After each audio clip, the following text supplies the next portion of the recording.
আল্লাহ জাল্লা শাহরুর রশিদ শুক্রিয়া যে আল্লাহ তাআলা আমাদেরকে শ্রেষ্ঠ সৃষ্টি মানুষ হিসেবে সৃষ্টি করে তার হাবিবের উম্মত হিসাবে কবুল করেছেন। আলহামদুলিল্লাহ। আল্লাহ জাল্লা শাহরুর রশিদ শুক্রিয়া যে আল্লাহ আমাদেরকে সুস্থ এবং নিরাপদ রেখেছেন এবং নিত্যদিনের খোরাকি যুগিয়ে যাচ্ছেন। আলহামদুলিল্লাহ। আল্লাহ সুবহানাহু ওয়া তাআলার অশেষ মেহেরবানি যে আল্লাহ তাআলা আমাদেরকে তার হাবিবের উম্মত বানিয়েছেন এবং তার হাবিবের মাধ্যমে কোরআন কারীমের মাধ্যমে আমাদেরকে তার পছন্দের পথ বাতলে দিয়েছেন। আল্লাহকে পাওয়ার, আল্লাহ পর্যন্ত পৌঁছার হেদায়েতের যে রাস্তা সেটা তার হাবিবের মাধ্যমে আমাদেরকে দেখিয়ে দিয়েছেন। আলহামদুলিল্লাহ।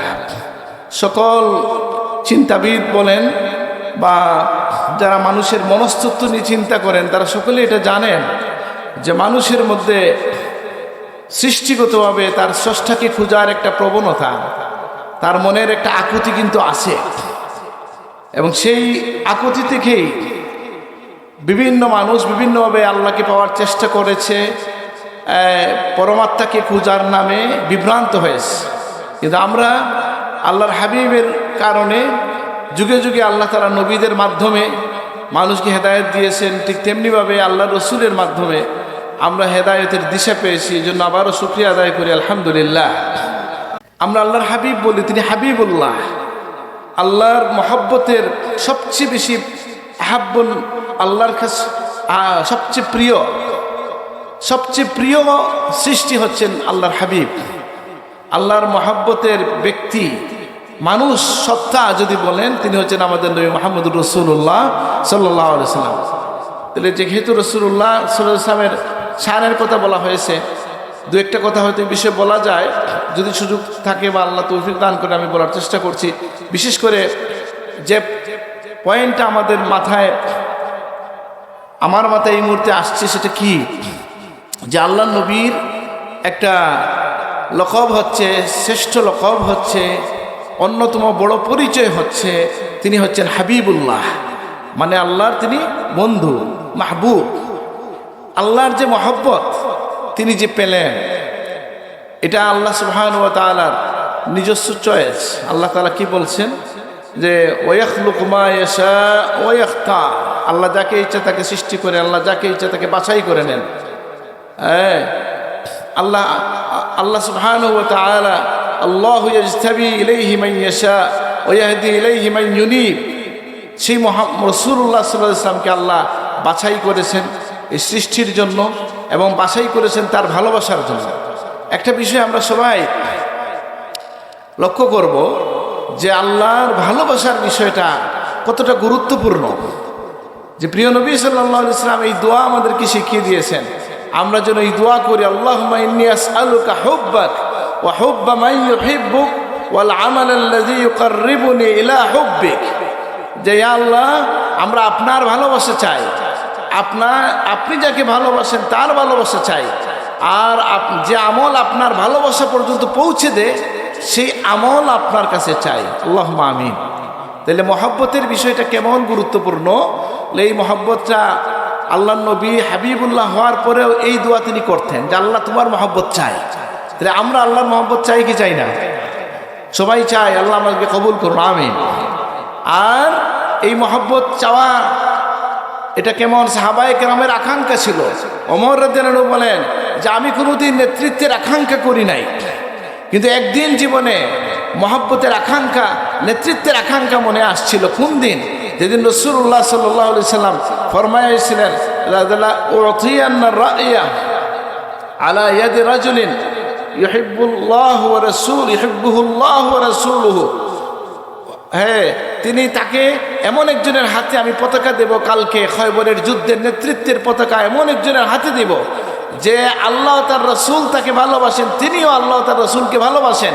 এই কথা শুনে আমার মনে আকাঙ্ক্ষা জেগেছিল যে কালকে যদি আমার হাতে পতাকাটা দেওয়া হয়, কারণ এখানে বলা হয়েছে এমন একজন মানুষ যাকে আল্লাহ তার রসুল ভালোবাসেন। সুবহানাল্লাহ।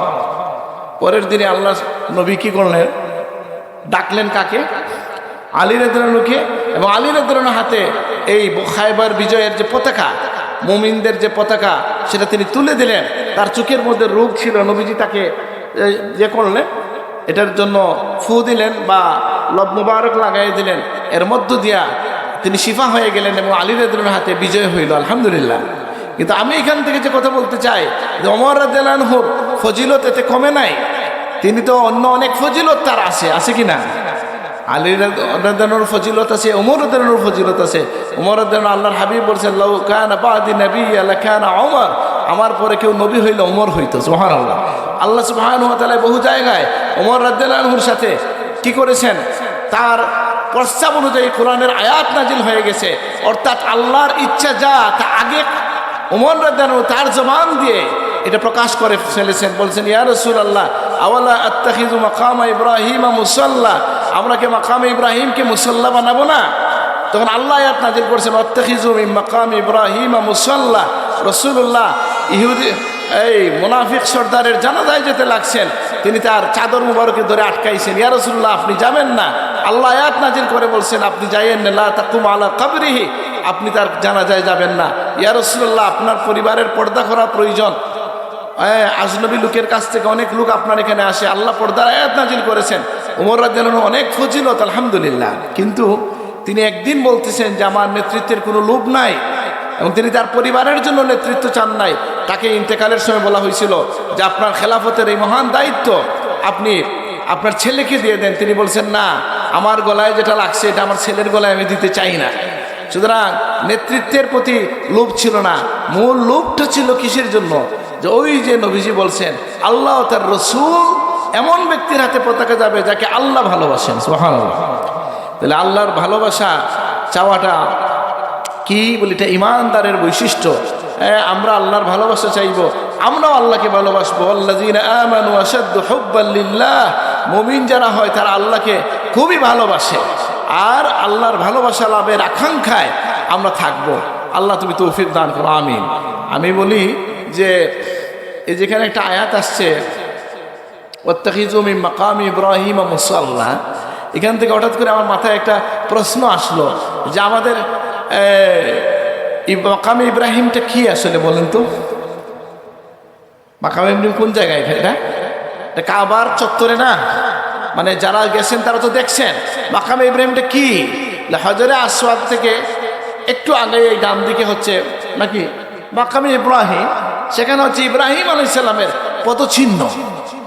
নবীর পায়ের চিহ্নের পিছনে এটা একটা পাথর, এর পিছনে আপনি নামাজ পড়ছেন বরকতের জন্য, আল্লাহর নির্দেশ। সুবহানাল্লাহ।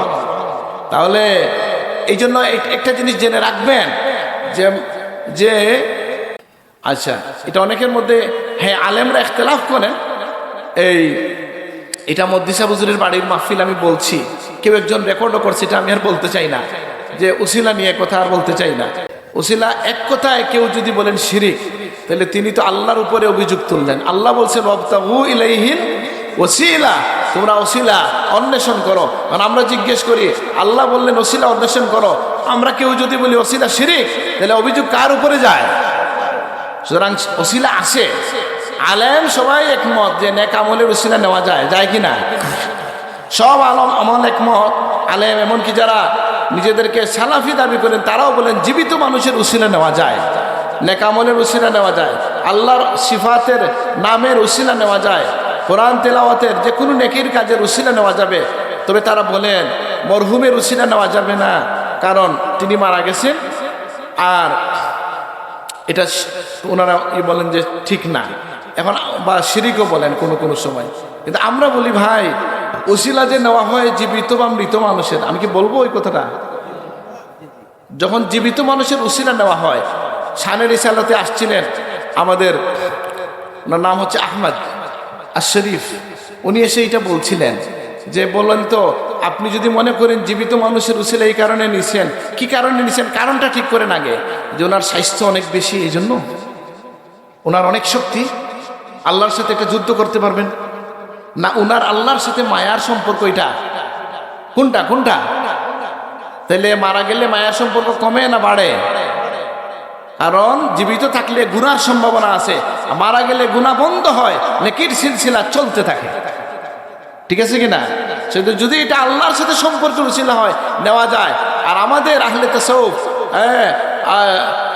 উনি হচ্ছেন ইউসুফ হাশিম আর রিফাই, তার দুইজন বন্ধুকে নিয়ে দেখলাম বলতেছেন যে আমরা মনে করি কি আমি যে আমল করেছি, আমি যে সালাত নামাজ আদায় করেছি, আমি যে কোরআন তেলাওয়াত করেছি, আমি যে জিকির করেছি, আমি যে আল্লাহর নাম নিয়েছি, আমি নিশ্চিত না এটা কবুল হইতে পারে নাও হইতে পারে, কিন্তু আমার জন্য আমার রাসূলুল্লাহ নিশ্চিতভাবে কবুল ছিল। আলহামদুলিল্লাহ।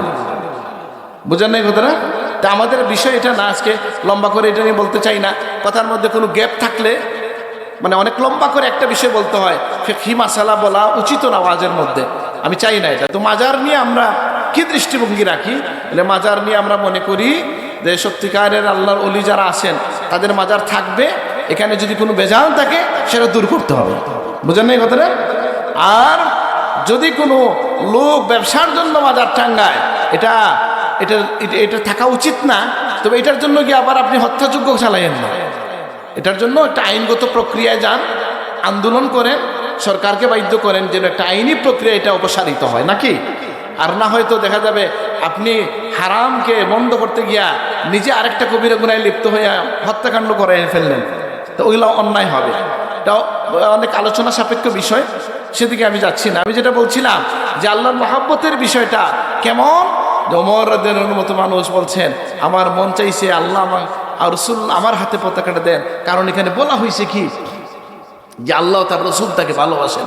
তাহলে আল্লাহ আর আল্লাহর রাসূল যে আমাদেরকে ভালোবাসবেন এটা আমাদের চাওয়া, সকল মুমিনের চাওয়া। আল্লাহ তুমি আমাদেরকে তোমার মহব্বতে সিক্ত করো, আমিন। আর খুবই ঠান্ডা, ঠান্ডা না? আচ্ছা, তা আমি আমার হাইকোর্ট মসজিদে বলছি না, আপনাদেরকে বলি। বলেন তো ভাই, আমরা কি কোনোদিন এই জন্য শুকরিয়া করলাম যে আল্লাহ এমন একটা দেশের অধিবাসী বানাইছ যে দেশে অজু গোসল করতে কোনো কষ্ট নাই? আলহামদুলিল্লাহ বলতে হবে কিনা বলেন? এই ঠান্ডা কয়দিন থাকবো বলেন? 2 সপ্তাহ নয় 1 সপ্তাহ। এরপরে যে অবারিতভাবে আপনি অজু করতে পারেন, গোসল করতে পারেন, এই কোনো অসুবিধা হচ্ছে না, এই আবহাওয়ার জন্য আপনি আল্লাহর শুকরিয়া আদায় করি, আমরা আল্লাহর শুকরিয়া আদায় করি, আলহামদুলিল্লাহ। আমার কথার শেষ পর্যায়ে বা শুরুর পর্যায়ে কতক্ষণ বলবো আমাকে বলবেন, আমি আরো 10-20 মিনিট বলে শেষ করব। কথাটা কি যে আমরা মহব্বত চাইবো আল্লাহর কাছে, যে আল্লাহ আমি আল্লাহর ভালোবাসা চাই। এবং আল্লাহর হাবিব সাল্লাল্লাহু আলাইহি ওয়াসাল্লাম আমাদেরকে দোয়া শিখিয়ে দিয়েছেন, এবং উমর রাদিয়াল্লাহু থেকে আমরা এটা বুঝি যে এই ভালোবাসার আল্লাহর মহব্বত আমরা চাইবো। আল্লাহর মহব্বত পাওয়ার জন্য কিছু গুণ আছে, কোরআন কারিমে এটার উল্লেখ আছে। আমি বলবো 1-2টা, বললে বলবেন আমরা তো জানি এটা। যেমন প্রথমেই আসছে একটা আয়াত, আহসিনু ইন্নাল্লাহা ইউহিব্বুল মুহসিনিন, তোমরা ইহসান করো, আল্লাহ ইহসান করনেওয়ালাকে ভালোবাসেন। সুবহানাল্লাহ। তো এই বিষয়ে আমি এটা বক্তব্য দিচ্ছি শুধু ইহসানের উপরে। ইহসান বলতে কি বুঝি পারলে এটা শুনে নিয়েন, আমি লম্বা কথা বলতে চাইতেছি না। ইহসান মানে অর্থ কি? এটাকে দয়া অর্থও নিতে পারেন, সুন্দর করে কাজ সম্পাদন অর্থে নিতে পারেন। আপনি নামাজের ইহসান কি রাসূলুল্লাহ শিখিয়ে দিয়েছেন, নামাজে আল্লাহ আমাকে দেখছেন এটা ধ্যান করা। মাল ইহসান বলে জিবরিল আমিন যখন রাসূলুল্লাহকে প্রশ্ন করছেন, তিনি বলছেন আনতা আবুদাল্লাহ কান্নাকা তারা ফাইন লাম তাকুন তারাহু ফাইন্নাহু ইয়ারাকা, যে তুমি আল্লাহকে দেখছো এই কথা ধ্যান করে ধারণা করে নামাজ পড়ো। যদি এটা পারো না, আল্লাহ তোমাকে দেখছেন, এটা তুমি ধ্যান রাখো, এটা তুমি মনে রাখো, এটা চিন্তা করো, তাহলে এটা হচ্ছে নামাজের ইহসান। পিতামাতার প্রতি ইহসান কি? তাদের সাথে সদাচরণ করা। আল্লাহর সৃষ্টির সাথে ইহসান, তাদের সাথে দয়ার আচরণ করা। আবার দুনিয়ায় যদি কেউ ইহসানের চর্চা করে, তাহলে আল্লাহ কি বলতেছেন? লিল্লাযিনা আহসানু, যারা দুনিয়ায় ইহসান করে, আল হুসনা, আখিরাতেও তাদের জন্য হুসনা আছে। প্রায় সকল আলেম বলতেছে আল হুসনা দালা হচ্ছে আল জান্নাহ, আল্লাহ তাদেরকে লিল্লাযিনা আহসানুল হুসনা, যারা দুনিয়ায় ইহসান করেছে তাদের জন্য রয়েছে হুসনা মানে জান্নাত, ও জিয়াদা, বেশি কিছু আছে। সেটা কি? মুফাসসিরিনে কেরাম বলেন জান্নাতে যাওয়ার পরে যখন প্রশ্ন করবেন আল্লাহ যে তোমাদের কোনো চাওয়া আছে, তারা বলবে আল্লাহ কি চাইবো আমরা? আল্লাহ বলবেন জিয়াদা, বেশি দেব। সেই বেশি দেওয়াটা কি? যে আজকে আমি তোমাদেরকে আমার দিদার দান করব। সুবহানাল্লাহ। লিল্লাযিনা আহসানুল হুসনা ওয়া জিয়াদা, যারা ইহসান করবে দুনিয়ায়। তাহলে ইহসান শব্দটা কি বোঝায়? বলে কখনো এটা দয়া বোঝায়, কখনো এটা সম্মানও বোঝায়। বুঝেন নাই বোধরা? ইবাদত সুন্দর করে বোঝায়। ইন্নাল্লাহা ইউহিব্বুল মুতকিনিন, বাইহাকিতে আসছে সব কাজ সুচারুরূপে সম্পন্নকারীকে আল্লাহ পছন্দ করেন। সুবহানাল্লাহ।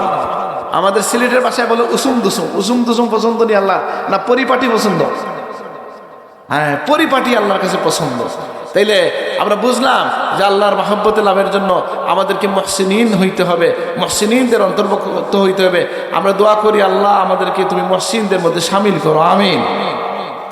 আমরা যদি ইয়ে করতে চাই, আল্লাহু ইউহিব্বুল, আল্লাহ ভালোবাসেন ইউহিব্বুস সাবিরিন, আল্লাহ ধৈর্যশীলদেরকে ভালোবাসেন। ধৈর্যশীল কারা?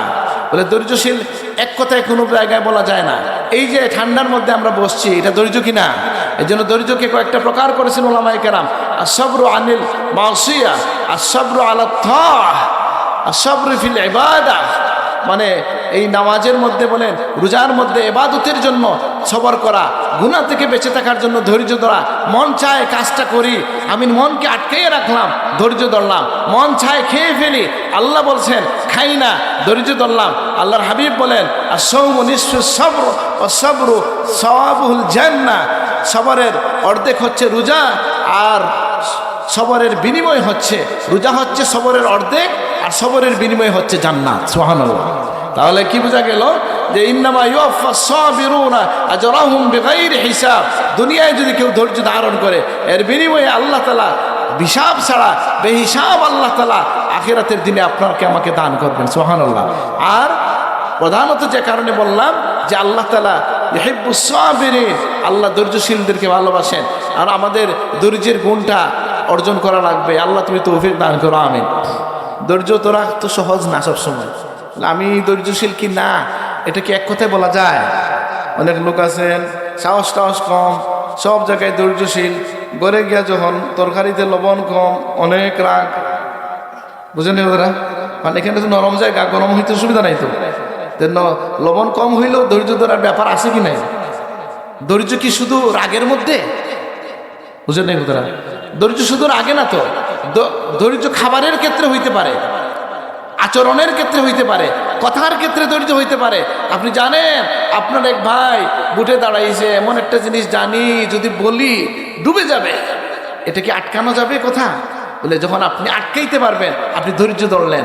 আপনি যদি যখন এইগুলা নিয়ে কথা বলা ঠিক না, আপনি যদি বুট টুট বড় কথা না, যে কোনো ভাইয়ের আয়েব লুকাইয়া রাখেন, আল্লাহ আপনার এর বিনিময়ে আখিরাতে আয়েব লুকাইয়া রাখেন। সুবহানাল্লাহ। দুনিয়া এবং আখিরাতে আল্লাহ আপনাকে সাহায্য করবেন। তাহলে ধৈর্যটা আমাদের সর্বক্ষেত্রে, গুনাহ থেকে বেঁচে থাকার জন্য ধৈর্য লাগে কি লাগে না? হ্যাঁ, মন চায় আমরা আটকে যাই।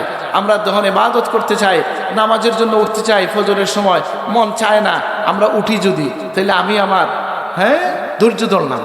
আমি গুনাহ থেকে বাঁচার জন্য ধৈর্য ধরি, ইবাদতে ধৈর্য ধরি, রোজার মধ্যে ধৈর্য ধরি। এই গুণ কম বেশি সব মুমিনের মধ্যে আছে। যিনি যত বেশি ধৈর্যশীল, তিনি তত বেশি আল্লাহর মাহবুব। আল্লাহ আমাদেরকে সেই ধৈর্য ধরার তৌফিক দান করুন, আমিন। ধৈর্যটা কেমন?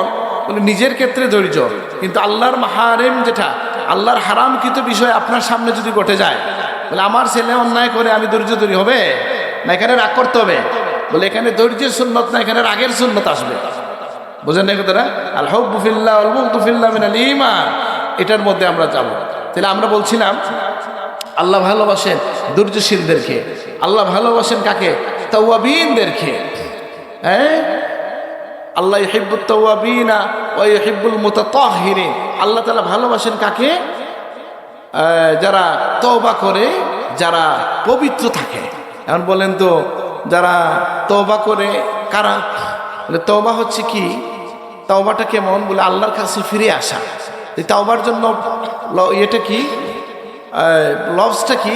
বলে এই জন্য নবীজি বলতেছেন ইন্নী লাস্তাগফিরুল্লাহ ফি কুল্লি ইয়াউমিন আকসার মিন আও কামা ক্বালা রাসূলুল্লাহ সাল্লাল্লাহু আলাইহি ওয়াসাল্লাম ইন্নী লাস্তাগফিরুল্লাহ ওয়া আতুবু ইলাইহি মিয়া মাররা আকসার মিন মিয়া মাররা অথবা আকসার মিন 70 মাররা।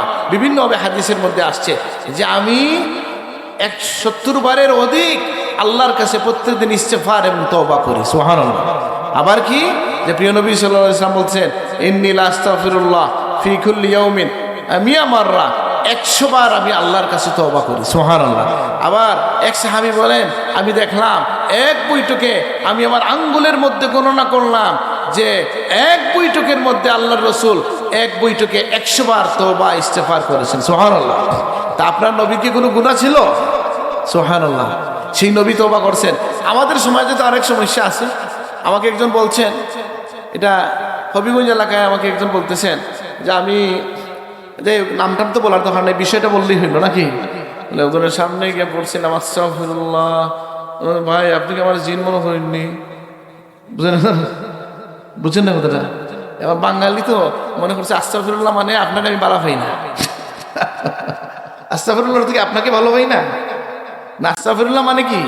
আমি আল্লাহর কাছে ক্ষমা চাই। বলেন অর্থ কি? আল্লাহর কাছে ক্ষমা চাই। এই জন্য সবচেয়ে ছোট ইস্তেগফার হচ্ছে আস্তাগফিরুল্লাহ। এরপরে হাদিসের মধ্যে আরেকটা ইস্তেগফার আপনি পাবেন, বা কোরআন কারীম থেকে যদি নেন আপনি, আস্তাগফিরুল্লাহ ইন্নাল্লাহ গফুরুর রাহিম, এটাকে যদি ইস্তেগফার বানিয়ে পড়া যায়, আস্তাগফিরুল্লাহ ইন্নাল্লাহ গফুরুর রাহিম। হাদিস শরীফের মধ্যে আসছে সকাল সন্ধ্যা ইস্তেগফার, যেটা আস্তাগফিরুল্লাহ ওয়া আতুবু ইলাইহি। আরেকটা ইস্তেগফার হচ্ছে আস্তাগফিরুল্লাহ রাব্বি মিন কুল্লি যামবিন ওয়া আতুবু ইলাইহি। আর সাইয়্যিদুল ইস্তেগফার তো আছে, আল্লাহুম্মা আনতা রাব্বি লা ইলাহা ইল্লা আনতা খালাকতানি ওয়া আনা আবদুকা ওয়া আনা আলা আহদিকা ওয়া ওয়াদিকা মাসতাতাতু আউযু বিকা মিন শাররি মা সানাতু আবুউ লাকা বিনিমাতিকা আলাইয়া ওয়া আবুউ বিযামবি ফাগফিরলি ফাইন্নাহু লা ইয়াগফিরুয যুনুবা ইল্লা আনতা। এটা যদি কেউ সকালবেলা পড়ে রাতের সব গুনাহ মাফ হয়ে যায়, কেউ যদি বিকালবেলা পড়ে দিনের সব গুনাহ মাফ হয়ে যায়। সুবহানাল্লাহ। এটা আপনারা শিখে নেবেন। কেউ বলতে পারেন আপনারা অনেক আলেম এটা পারবেন, হাফিজ সাহেবরা পারবেন, আমি কি এটা মুখস্থ করতে পারবো? বলে আমি তো এই বলতেছি, রেকর্ড আপনি কেউ কেউ রেকর্ডও করতেছে, শুনেন, মুখস্থ করে নিয়েন। আমি পড়ি আরেকবার। আল্লাহুম্মা আনতা রাব্বি লা ইলাহা ইল্লা আনতা খালাকতানি ওয়া আনা আবদুক ওয়া আনা আলা আহদিকা ওয়া ওয়াদিকা মাসতাতাতু আউযু বিকা মিন শাররি মা সানাতু আবুউ লাকা বিনিমাতিকা আলাইয়া ওয়া আবুউ বিযামবি ফাগফিরলি ফাইন্নাহু লা ইয়াগফিরুয যুনুবা ইল্লা আনতা। আল্লাহ তুমি তৌফিক দান করো, আমিন। আর আপনি আমাদের কারো যদি মনে আসে যে আমি কেউ এই তাসবিহটা পড়বো, এত লম্বা তাসবিহ, বলে ভাই আপনি যদি 3 দিন 1 সপ্তাহ 10 বার করে এটা শুনেন, মুখস্থ হবে না? বা 15 দিন 10 বার করে শুনেন, মুখস্থ হবে না?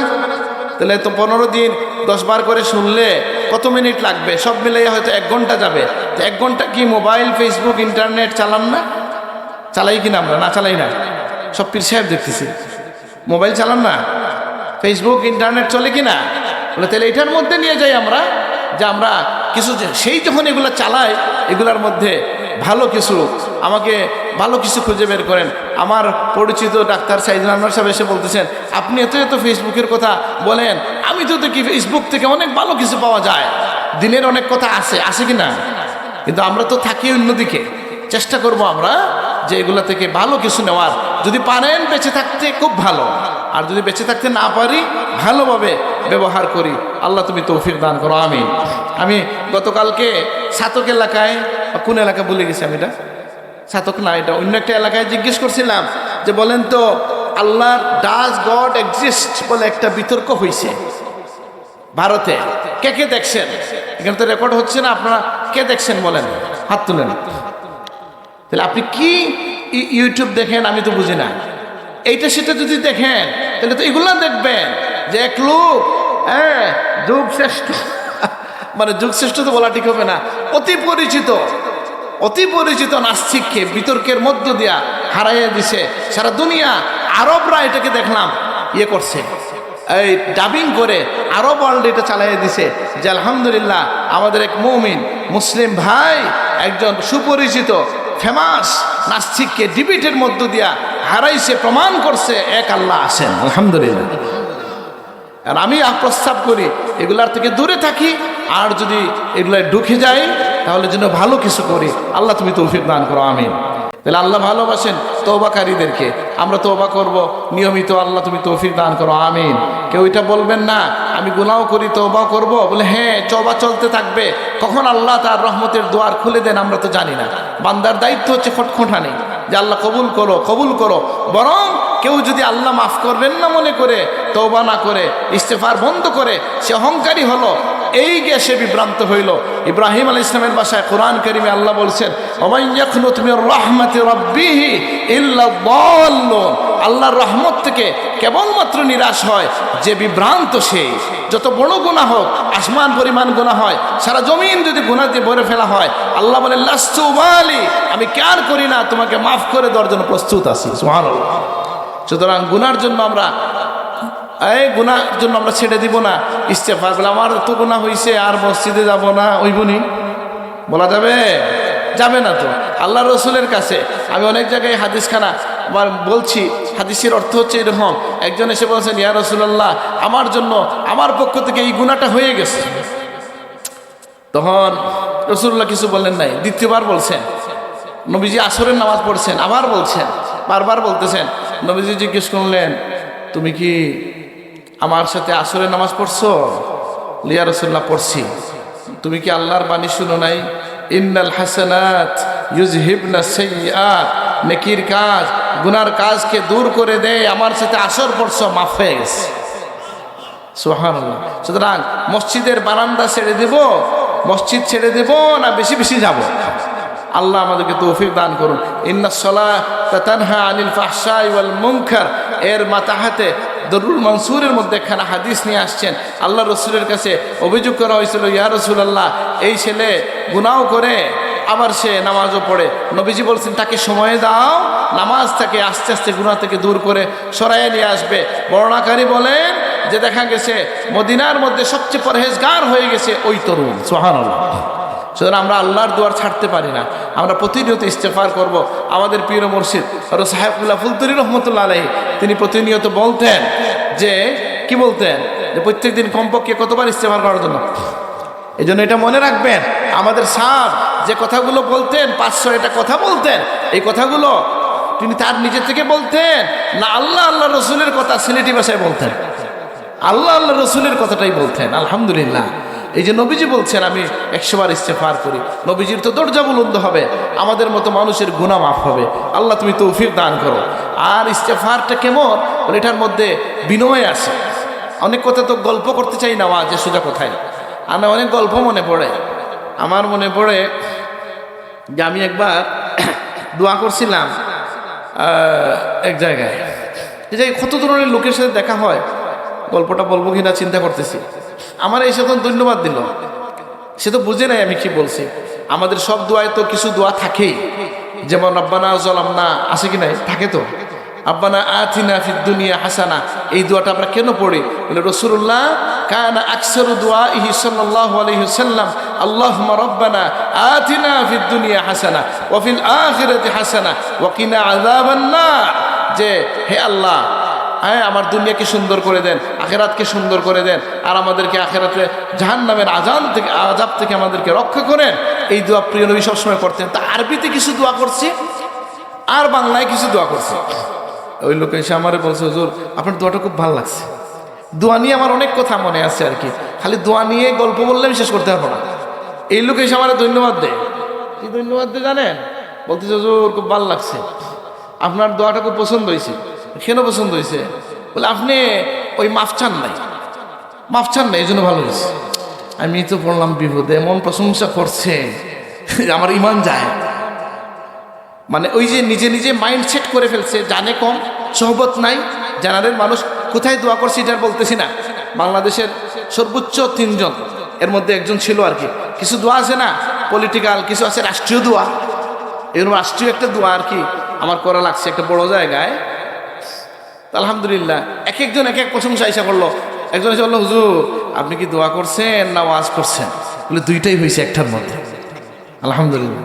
অর্থাৎ বুঝদার মানুষ তো, সে বুঝছে যে আমি বলছি আল্লাহ এই বিচার অঙ্গনকে দুঃখী মানুষের আশ্রয়ের জায়গা বানায় দেয়। বুঝলেন না কথাটা? এবং সকলকে সুপথে পরিচয় করলো। যেটা বলার চেষ্টা করছি সব তো আর মনে নাই, কিন্তু ওই লোক আমার প্রশংসা করলো এমন কথা দিয়া, এটা মানলে ইমান চলে যাবে। বলতেছে আপনি মাফ চান না, এটা ভালো লাগছে আমার কাছে। নাউজুবিল্লাহ। কেন মাফ চাইতে আল্লাহর কাছে কি লজ্জা না? আমরা চাইতে হবে, চাইতে হবে, এটা প্রতিনিয়ত চাইতে হবে। এই জন্য দোয়ার কথার পরে আসছে কুফরির কথা বলা হয়েছে। ইমাম তাবারি বলতেছেন যে যারা ইন্নাল্লাযীনা ইস্তাকবিরুনা আন ইবাদাতি, হ্যাঁ এরপরে কি সায়াদখুলুনা ফি জাহান্নামা দাখিরিন। আসেনি? হাফিজ সাহেব কেউ আসেননি? আয়াত এরকম আছে কিনা? আচ্ছা, উনি বলছে আছে। আমি পড়ে আসছি গত সপ্তাহে আয়াতটা।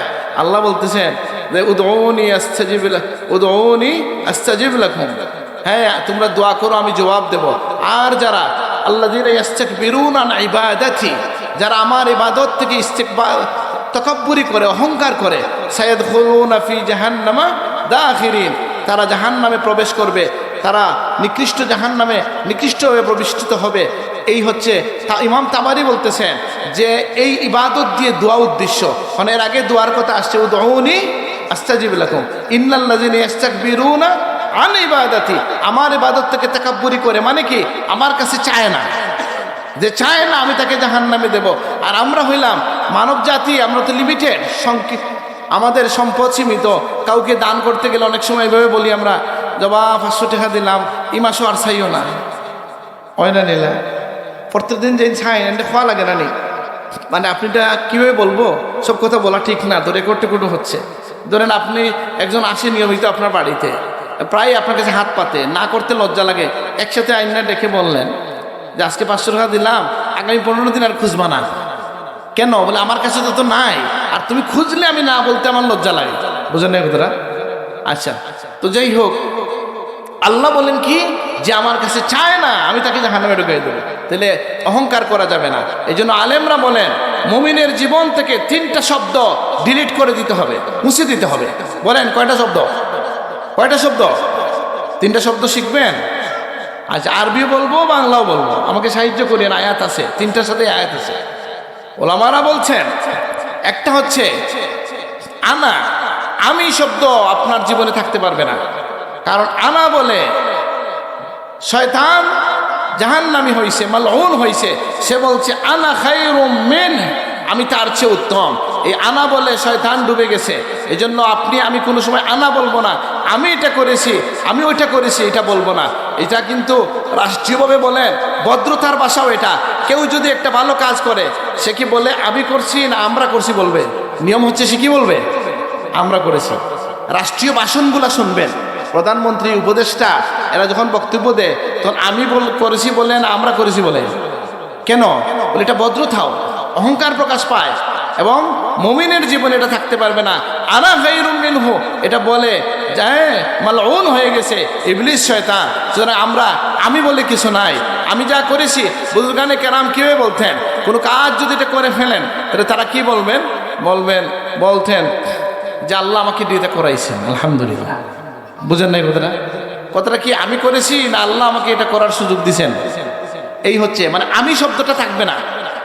আমি করেছি কথাটা ঘুরাইয়ে কিভাবে বলা যায়? বলে আল্লাহ আমাকে এটা করাইছেন, আল্লাহ আমাকে এটা করার সুযোগ করে দিয়েছেন, আলহামদুলিল্লাহ। আমি করেছি না আল্লাহ করাইছেন, এই আমি শব্দটা থাকতে পারবে না। এই জন্য হযরত সাবকুল্লাহ বলছেন, ওনার কাছে এসে যখন স্বপ্ন বলছেন আব্দুল নূর গড়খাবরি রহমতুল্লাহ আলাইহি, তিনি বলেন নাই রাসূলুল্লাহকে আমি দেখছি, বলছেন রাসূলুল্লাহকে দেখা গেল। আমি একটু লম্বা করে বলতে চাই না, ঘটনাটা তো জানেন আপনারা। রাসূলুল্লাহকে দেখা গেল, স্বপ্নে দেখা গেল। প্রশ্ন করা হলো, ইয়া রাসূলুল্লাহ, এই আপনার কাছে কোরআন তেলাওয়াত শুনতে চাই। রাসূলুল্লাহ লম্বা সূরা পড়লেন এবং জিজ্ঞাসা করা হলো, ইয়া রাসূলুল্লাহ এই পড়া কোথায় পাবো? রাসূলুল্লাহ ডাইন দিকে ইশারা দিলেন, চাইয়া দেখা গেল আপনি বসা। নাকি লম্বা ঘটনা, আপনারা সবাই জানেন এটা, আমি এটা লম্বা করে বলতে চাই না। তাহলে ঘটনাটা কি, যে আমাদের মুমিনের জীবন থেকে কয়টা শব্দ মিটে যাবে? বলেন কয়টা? একটা বলছি, শব্দটা কি বলেন? আমি। আরবিতে কি এটা? আনা। আরেকটা হচ্ছে লি, কারণ ফিরআউন মূসা আলাইহিস সালামের সাথে অহংকার করে যে ডুবে গেছে, সে বলছিল লি মুলকা মিসর, আমার আছে মিশরের সাম্রাজ্য, আমার আছে বলে কিছু নাই। কারণ যা কিছু লিল্লাহি মা ফিস সামাওয়াতি ওয়াল আরদ, যা কিছু আছে আল্লাহ। আমি যদি বলি এই চাদর আমার, আমি বলবো আল্লাহর হুকুমে এটা আমার, অথবা আল্লাহর দয়া এটা কিনতে পারছি, এটা আমার না, আল্লাহ দিছেন। বুঝেন না কথাটা? আরেকটা হচ্ছে কি, আরেকটা হচ্ছে ইন্দি। কারুন ধ্বংস হইছে, সে বলছে আমার কাছে ইন্দি ইলম, আমাকে ইলিম দেওয়া হয়েছে, অর্থাৎ সে তার অহংকার করছে তার ইলিম নিয়ে অথবা তার সম্পদ নিয়ে। ইন্দি বলছে, এই কারণে তাকে ধ্বংস করে দেওয়া হয়েছে। আমার আছে, আমার নিকটে বা আমার আছে, আমার জন্য অথবা আমি, এই শব্দগুলোকে অ্যাভয়েড করতে হবে। আনা মানে আমি, লি মানে আমার, ইন্দি মানে আমার আছে, আমার নিকট আছে। এই কথা বলে কিছু মুমিনের জীবনে এই তিনটা শব্দ থাকবে না। উলামায়ে কেরাম বলেন যে এই তিনটা শব্দেই তিনজন লানতপ্রাপ্ত ব্যক্তি উল্লেখ করে তারা মালউন হয়ে গেছে। একজন হচ্ছে ইবলিস, সে বলছে আনা। একজন হচ্ছে ফিরআউন, যে বলছে লি। একজন হচ্ছে কারুন, যে বলছে ইন্দি।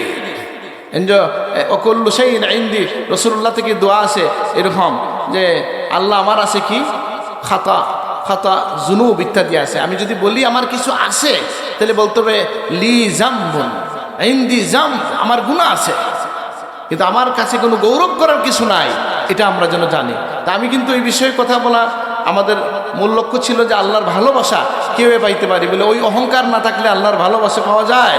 আল্লাহ আমাদেরকে অহংকার থেকে মুক্ত থাকার তৌফিক দান করুন, আমিন। আমরা শানে রিসালাত, শানে মুস্তাফা মাহফিলে আসছি। রাসূলুল্লাহর একটা বড় পরিচয় হচ্ছে তিনি হচ্ছেন হাবিবুল্লাহ, তিনি আল্লাহর মাহবুব। আমরাও আল্লাহর মাহবুব হইতে চাই। আল্লাহকে যদি জিজ্ঞেস করি আল্লাহ তুমি কি পছন্দ করো, আল্লাহ পছন্দ করেন কাকে? ইন্নাল্লাহা ইউহিব্বুল মুকসিতিন। আল্লাহ মুকসিতিনদেরকে, আদালতপূর্ণ ব্যক্তিদেরকে, যারা ন্যায়পরায়ণ, আল্লাহ তাদেরকে ভালোবাসেন। সুবহানাল্লাহ।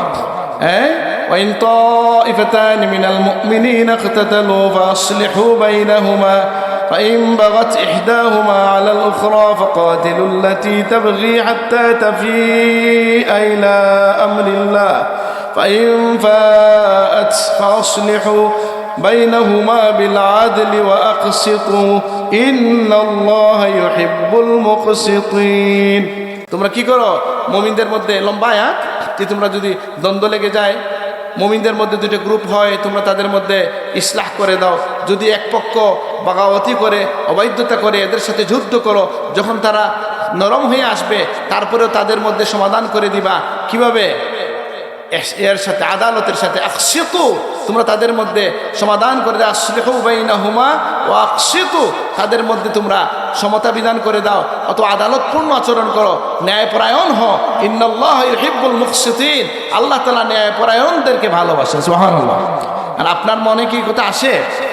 এখন আপনার মাথায় যদি একটা প্রশ্ন আসে যে ইন্নাল্লাহা ইউহিব্বুল মুকসিতিন, আল্লাহ বলছেন আল্লাহ ন্যায়পরায়ণ লোকদেরকে ভালোবাসেন, আমার ন্যায়পরায়ণতার সুযোগ কোথায়? আমি তো সাধারণ মানুষ, তাই না? আমি কি বিচারক? আমি কি বিচারপতি? আমি কি জজ কোর্টের বিচারক? আমি কি হাইকোর্টের বিচারপতি? তাহলে আমার কিসের মুকসিত হওয়া? আমার কেন ন্যায়পরায়ণ লাগবে? বলে ভাই, আমার দাদা সাহেবের কথা আমি শুনছি, প্রত্যেক মানুষের হৃদয়ে একটা পাল্লা আছে, এটা যার ঠিক হয় তার জীবন ঠিক হয়ে যায়। এই জন্য আমরা এটা খেয়াল রাখবো। আপনার আমার ব্যক্তিগত জীবনে, পারিবারিক জীবনে, সন্তানদের মধ্যে আচরণের ক্ষেত্রে, প্রতিবেশীর সাথে আচরণের ক্ষেত্রে, সালিশ বৈঠকের ক্ষেত্রে, জায়গা বাটবণ্টনের ক্ষেত্রে, বিচার আচারের ক্ষেত্রে, কথা বলার ক্ষেত্রে ইনসাফ, আদালতের দরকার আছে কি নাই? আছে কি না? এবং এটা যদি যিনি লালন করতে পারি আমরা, তাহলে আল্লাহ বলেন আমি তাদেরকে ভালোবাসি যারা মুকসিত, যারা ন্যায়পরায়ণ, কথায় কাজে বলেন, বিচারে আচারে বলেন। যখন আমি ন্যায়পরায়ণ হয়ে যাব, আমি আল্লাহর মাহবুব হয়ে যাব। আল্লাহ আমাদেরকে তৌফিক দান করুন, আমিন। এখন যদি যেমন আমাদের সমাজে তো এটা নাই, বলারও প্রয়োজন নাই বিশেষ, কিন্তু কারো যদি দুইজন স্ত্রী থাকেন, সমতা বিধান করা হচ্ছে প্রথম কাজ নাকি? তারপরে কি? যদি সন্তান থাকে, তাদের মধ্যে আপনি আচরণের দিক থেকে কারো দিকে টানও যদি বেশি থাকে, সম্পদ ভাগে গিয়া কম বেশি করতে পারবেন না, এটা অন্যায় হবে। এইভাবে প্রতিবেশীর সাথে বলেন, বিচার বৈঠকে বলেন, সালিশে বলেন। মানুষ দেখবেন বা সমাজে শুনলাম বিচার হয় এখন দুই পক্ষ থেকে দুইজন বিচারক দেওয়া হয়, আছে না এরকম? এটা বিচারক হইল না, এটা তোমার উকিল হইল। আমি বুঝি না এটা কিভাবে সালিশ হয়। সালিশ তো হবে সবাই মিলে যাকে বলবে যে এর রায় মানি, এই লোক সত্য লোক। আপনার পক্ষ থেকে একজন দিলেন, ওই পক্ষ থেকে একজন দিলেন, দুইজন দুই পক্ষে টানলেন, এটা কি বিচার হইল?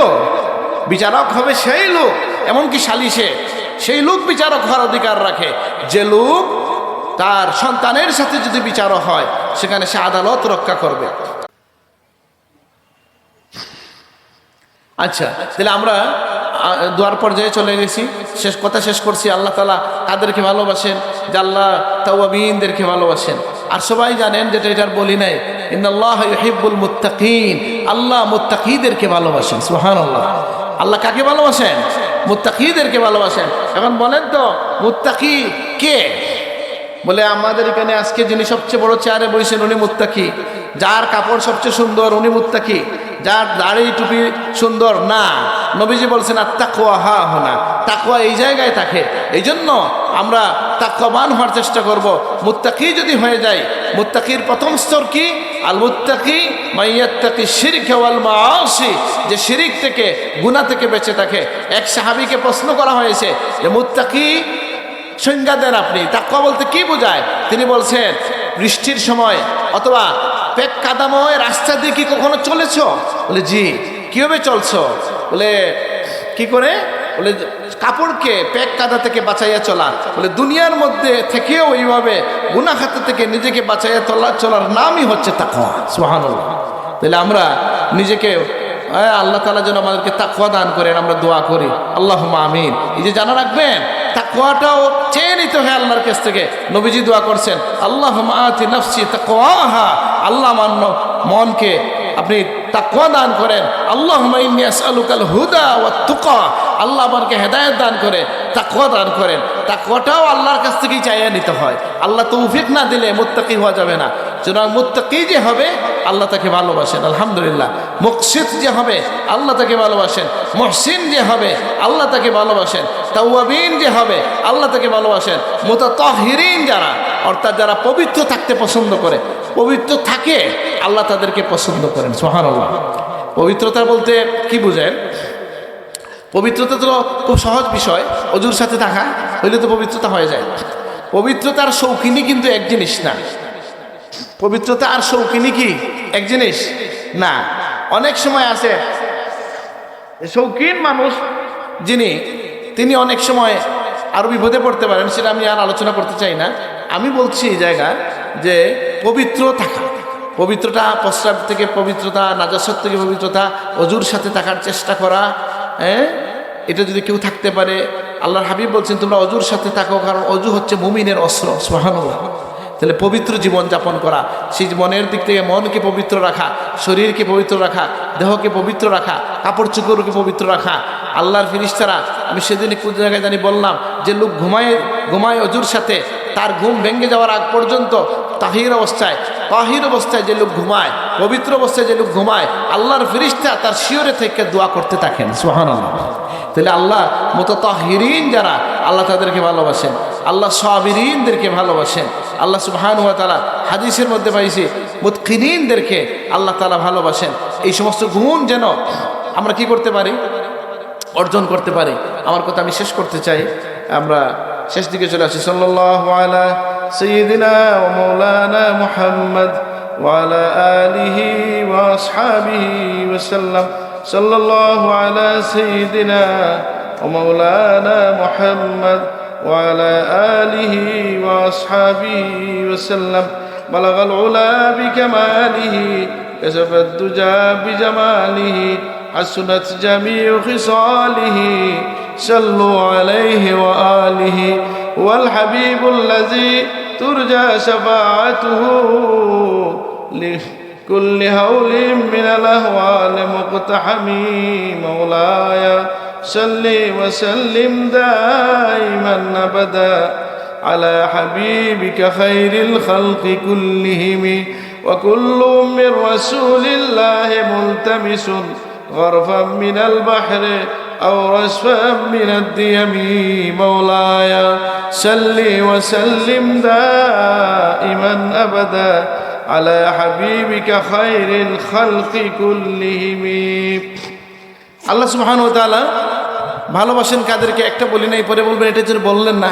ইন্নাল্লাহা ইউহিব্বুল্লাযীনা ইউকাতিলুনা ফী সাবিলিহি সাফফান কাআন্নাহুম বুনয়ানুম মারসুস, যে যারা আল্লাহর প্রতি শিশিরডালা প্রাচীরের মতো দাঁড়িয়ে জিহাদ করে, আল্লাহ তাদেরকে ভালোবাসেন। সুবহানাল্লাহ। তাহলে জিহাদ আছে কি নাই ভাই? আছে। জিহাদের চেতনা থাকতে হবে কি হবে না? তবে হ্যাঁ, আমাদের সময় যা মানুষ সুবিধার জন্য জেহাদ, বলে আমাকে ভোট দিলে জেহাদের সব হবে বললে হবে?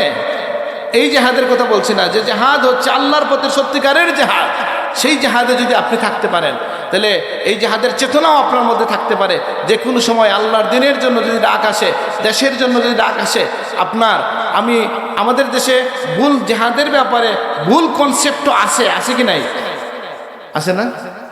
আমি পাইলাম তো একজনকে, বলবো ঘটনাটা হচ্ছে, একজনকে পাইলাম জামিন টামিন নিয়ে আসছে, আর বাই চান্স ওই লোকের বাসায় আমি থাকি। যেহেতু আমি মোটামুটি ধর্মের দিকে চেষ্টা করি, উনি আমার সাথে পরিচিত হইতে আসছে। একসময় জানলাম যিনি হচ্ছেন ওই বোমা ফাটানোর দলের লোক। তখন আমি বললাম, ভাই কী হিসাবে বাংলাদেশে জেহাদ করেন? আমি আকিদাতুত তাহাউইয়া বের করে দেখাইলাম যে মুসলমান সমাজের বিষয়ে আকিদার কথা, রাহিমাহুল্লাহ, মাজারে নাকি আর 156 জায়গায়, পাকিস্তানে মারেন। বুঝলাম না, আশেপাশে বহু দেশে তো মুসলমান কষ্টে আছে, মিয়ানমারে আছে, আরো জায়গায় আছে না কষ্টে মুসলমান, ওইখানে তো যান না। এটা কোন ধরনের জেহাদ? এই জন্য জেহাদের নামে যদি ভুল কিছু থাকে, তাহলে আমরা যেন সেটার দিকে লিপ্ত না হই। খেয়াল রাখবেন যে সত্যিকারের জেহাদের চেতনা, মাহদির সাথে জেহাদের যে চেতনা, সেটা আমাদের থাকতে হবে। হবে কিনা? আবার মাহদির আলাইহিস সালামের কথা বলেও মানুষজন বিউ ব্যবসা করতেছে কিনা? আমি যে দেখলাম গত 5-7 বছর থেকে কতবার মাহদি বের হওয়ার ডেট দেওয়া হয়েছে কিনা? বাইর হয়েছেন কেন ভাই? আবার ওই যে লোকরা বলে, এদেরকে কেউ কোনোদিন প্রশ্ন করে না যে হুজুর আপনি যে বললেন অমুক রমজানে, 24 বা 25 রমজানে ওই অমুক দিনে মাহদি বের হবেন, বের তো হইল না, আপনি কি সত্য বলছিলেন? ওই লোকেরও পক্তি কমে না লোকজনের, যে এইগুলা মাহদি রহমত আলাইহিস সালামের কথা বলে মানুষকে বিভ্রান্ত অন্যভাবে করা যাবে না। ইমাম মাহদি আসবেন, এবং যদি এই সময় আমরা থাকি তাহলে আমরা তার সাথে থাকতে চাই, আল্লাহ তুমি কবুল করো। কিন্তু এটা মাহদি কবে বের হবেন, এই গায়েবের ডেট দেওয়ার অধিকার কারো নাই। আছে যিনি দিবেন তিনি বিভ্রান্ত বুঝতে হবে, মানুষকে তিনি বিভ্রান্ত করছেন। কিন্তু সবসময় মুমিনের হৃদয়ে আপনার এই চেতনাটা থাকতে হবে যে আমরা আল্লাহর পথের, অনেক মানুষ আলেম এরকম আমি পাইছি যে মনে মনে আফসোস করছেন, আল্লাহর পথে জেহাদের কোনো সুযোগ আসে নাই জীবনে। কত আল্লাহর ওলি ছিলেন, মুহাদ্দিস ছিলেন, যে জেহাদের ফজিলত পাওয়ার জন্য হাদিসের চর্চা রেখে কিছু সময়ের জন্য জেহাদে চলে গেছেন। সুবহানাল্লাহ। যখন শুনছেন যে 3টা চোখকে আল্লাহ তাআলা জাহান্নামের আগুন থেকে বাঁচান, আইনুন গামিদাত মিন মাহারিবিল্লাহ, আইনুন সাহারাত ফি সাবিলিল্লাহ, আইনুন বাকাত মিন খাশিয়াতিল্লাহ, তিনি দেখলেন 2টা তো পারা যাচ্ছে। আইনুন গামিদাত মিন মাহারিবিল্লাহ, যে চোখ আল্লাহর হারামকৃত বিষয় থেকে নিজেকে অবদমিত রাখে, যে তার চোখ, তাকে আল্লাহ জাহান্নামের আগুন দিয়ে জ্বালাবেন না। যে চোখ আল্লাহর জন্য কান্নাকাটি করে তাকে জ্বালানো হবে না। আবার যে চোখ আল্লাহর পথে পাহারা দেয়, এটা দিয়ে বোঝানো হয়েছে মুসলিম রাষ্ট্রের সীমান্ত পাহারা দেয়। মুহাদ্দিসিনে কেরাম সীমান্তে চলে যাইতেন এই হাদিসের উপর আমল করার জন্য। সুবহানাল্লাহ। আর শেষ কথা বলছি, সেটা হচ্ছে আপনাদের শ্রোতারা অনেকক্ষণ থেকে বসা অধৈর্য হয়ে যাচ্ছে, বুঝলেন নাই? তিনি কি বলছেন যে মুতাওয়াক্কিলুন যারা, আল্লাহ বলতেছেন ফাইজা আযামতা ফাতাওয়াক্কাল আলাল্লাহ, তোমরা যখন ইন্নাল্লাহ ইউহিব্বুল মুতাওয়াক্কিলিন, তুমি যখন নিশ্চয়ই কোনো কাজের নিয়ত করে ফেলো, দৃঢ় সংকল্প হও, তাইলে আল্লাহর উপর তাওয়াক্কুল করো। আল্লাহ মুতাওয়াক্কিলদেরকে, আল্লাহর উপর তাওয়াক্কুল করেনওয়ালাদেরকে আল্লাহ পছন্দ করেন, ভালোবাসেন। আলহামদুলিল্লাহ। তাহলে আপনি আমি সব কাজে তাওয়াক্কুল কার উপরে রাখবো? আল্লাহর উপরে। আল্লাহর উপরে তাওয়াক্কুলটার পদ্ধতি কি? আল্লাহ রসুলের কাছে এসে এক সাহাবী বলছেন, ইয়া রাসূলুল্লাহ, আমার উটটাকে বেঁধে রেখে তাওয়াক্কুল করব না ছেড়ে দিয়ে তাওয়াক্কুল করব? তখন নবীজি বলছেন আকিলহা ওয়া তাওয়াক্কাল, এটা বেঁধে রাখো, তাওয়াক্কুল করো। তাহলে দুনিয়ার সব আসবাব আপনি গ্রহণ করতে পারেন, হালাল আসবাব, আর আল্লাহর উপর তাওয়াক্কুল করবেন। আমরা যখন ধানের বীজ বপন করি, আমরা আসবাব গ্রহণ করছি, কিন্তু বলছি আল্লাহ তোমার হাতে রাখলাম, আল্লাহ যদি গড়ে উঠাইতে দেন উঠাইতে পারবো, আর নয় পারবো? এখানে তাওয়াক্কুল কার উপরে? আপনি ব্যবসার কেন্দ্র খুলছেন, বসে আছেন, কিন্তু আপনি জানেন না আপনার কাস্টমার আসবে কিনা। তাওয়াক্কুল কার উপরে? আর একটা তাওয়াক্কুল আছে ব্যতিক্রম, এটা বলার যোগ্যতা আমার নাই। আল্লাহর হাবিব সাল্লাল্লাহু আলাইহি ওয়াসাল্লাম বলছেন কি, লাউ তাওয়াক্কালতুম আলাল্লাহি হাক্কা তাওয়াক্কুলিহি লা রুযিকতুম কামা, সেই তো কাত্তায়ের, ওই পাখির মতো, তাগদু খিমাসা ওয়া তাউদু বিতানা, তোমরা আউকামা কাল আলাইহিস সালাতু ওয়াস সালাম, তোমরা যে সত্যিকারের আল্লাহর উপর তাওয়াক্কুল করতে পারো, তাহলে আল্লাহ তাআলা তোমাদেরকে পাখির মতো রিজেক্ট দিবেন, যে পাখি যখন বের হয়ে যায় খালি পেটে আসে ভরা পেটে, পাখি গিয়ে কোনো চাকরি করে? হ্যাঁ, ব্যবসা আছে? কে তার পেটে রিজেক্ট? কোন পাখিটা ক্ষুধার্ত থাকে? দুনিয়ায় কোনো পাখি আছে বিকালবেলা ক্ষুধার্ত? কোনো পাখি নাই। পাখিকে যেভাবে আল্লাহ রিজেক্ট দেন, তোমাদেরকে সেইভাবে রিজেক্ট দিবেন, যদি তোমরা সেইভাবে তাওয়াক্কুল করতে পারো। আল্লাহ আমাদেরকে তৌফিক দান করো। তাহলে আমি প্রায় 9 শ্রেণীর মানুষের কথা কোরআন কারিমে পাওয়া যায়। আমি কতটা বলতে পারছি আমি জানি না। 9 শ্রেণীর মানুষকে আল্লাহ তাআলা ভালোবাসেন। একজন হচ্ছেন মুতাওয়াক্কিল, এই যে বললাম। একজন হচ্ছেন কি আল্লাহর পথের মুজাহিদ, যিনি ধৈর্য ধরেন, যিনি সাবির হন, যিনি তওবা করেন, যিনি মুত্তাকি, যিনি মুহসিন। এইভাবে যাদের কথা আমি বলতে পারলাম, আল্লাহ এদেরকে ভালোবাসেন। আল্লাহ তাআলা আমাদেরকে তৌফিক দান করুন। আল্লাহর ভালোবাসা লাভের জন্য আমরা শিখতে হই। আল্লাহ তুমি তৌফিক দান করো, আমিন। ওমা আলাইনা ইল্লাল বালাগ। সাল্লাল্লাহু আলা সাইয়্যিদিনা ওয়া মাওলানা মুহাম্মদ ওয়া আলা আলিহি ওয়া আসহাবিহি ওয়া সাল্লাম। সাল্লাল্লাহু আলা সাইয়্যিদিনা ওয়া মাওলানা মুহাম্মদ ওয়া আলা আলিহি ওয়া আসহাবিহি ওয়া সাল্লাম। আল্লাহুম্মা আমিন। ইয়া আল্লাহ, আজকের এই মাহফিলকে কবুল করে নেন। আমাদের জিন্দগির তামাম খাতা কসুরি মাফ করেন আল্লাহ। আমাদের আব্বা আম্মাকে মাফ করে দেন। আমাদের সন্তানদের জিন্দগি উজালা করে দেন। আমাদের আব্বা আম্মার খিদমত করে দোয়া নেওয়ার তৌফিক দান করেন আল্লাহ। আমাদের রিজিকের মধ্যে বরকত দান করেন আল্লাহ। আপনার হাবিবের তামাম উম্মতে মরহুমাকে মাফ করে দেন। জিন্দা উম্মতকে ইজ্জতের জিন্দগি নসিব করেন। আমাদের দেশ থেকে হেফাজত করেন আল্লাহ। ভাই ভাই হিসেবে মিলেমিশে থাকার তৌফিক দান করেন আল্লাহ। আমরা যেখানে আটকে গেছি উদ্ধার করে দেন। দুনিয়ার দিকে দিকে আপনার হাবিবের মজলুম উম্মতকে সাহায্য করেন আল্লাহ। ভারতের মুসলমানকে সাহায্য করেন আল্লাহ। আমাদের দেশটাকে হেফাজত করেন আল্লাহ। এই দেশকে আমরা আর কোনো রক্তারক্তি দেখতে চাই না। ভাই ভাই হিসেবে মিলেমিশে থাকার তৌফিক দান করেন। আজকের এই মাহফিলকে কবুল করেন। এই মাহফিল যারা আয়োজন করছেন, দৌড়াদৌড়ি করছেন, ইবাদত হিসেবে কবুল করেন। এই মাহফিলের সাহায্যকারদেরকে দুনিয়া আখিরাতে সাহায্য করেন। তালামিজের কর্মীদের মাথাকে আপনি বুলন্দ করে দেন আল্লাহ। এদের জীবনকে উজালা করে দেন আল্লাহ। কে আমাদের বয়াল দিলে আপনার হাবিবের সুপারিশ আমাদেরকে পার করে দিয়েন। অন্ধকার কবরে আপনার দয়ার চাদর দিয়ে রেখে রাখেন। মৃত্যুর সময় আমাদের জমানে আল্লাহ আমাদের পীর মুর্শিদ সাহেবুল্লাহর দরজাতকে বুলন্দ করে দেন আল্লাহ। শাহজালাল মুজাদ্দিদ ইয়ামানি 360 দরজাতকে বুলন্দ করে দেন। সুবহানা রাব্বিকা রাব্বিল ইজ্জাতি আম্মা ইয়াসিফুন ওয়া সালামুন আলাল মুরসালিন ওয়াল হামদুলিল্লাহি রাব্বিল আলামিন। আমিন। আসসালামু আলাইকুম।